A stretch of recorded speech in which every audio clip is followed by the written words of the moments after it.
அவன் என்னை நோக்கி கூப்பிடுவான், நான் அவனுக்கு மறு உத்தரவு அருளிச் செய்வேன்.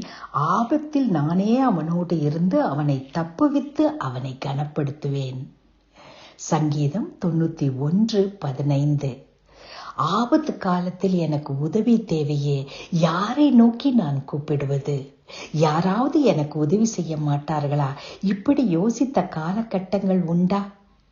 அப்படியென்றால் ஆபத்து நாளில் நாம் கூப்பிட வேண்டியது தேவனே. அவர் நம்மிடத்தில் சொல்லுகிறார், உன்னதமானவர் நம்மிடத்தில் சொல்லுவது, என்னை நோக்கி கூப்பிடு, நான் உன்னை விடுவிப்பேன்.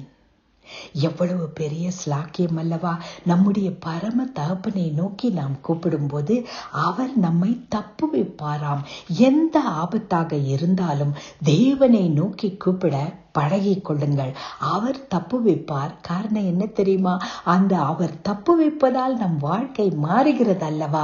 அந்த அதிசயமான வாழ்க்கை அவரை கனப்படுத்தும். அன்பின் தகப்பனே, அப்பா, எங்கள் ஆபத்து காலத்துல எங்களுக்கு உதவி செய்ய யாரும் இல்லையே என்று நாங்கள் யோசிக்க தேவையில்லை அப்பா. உம்மை நோக்கி கூப்பிடுகிறோம்.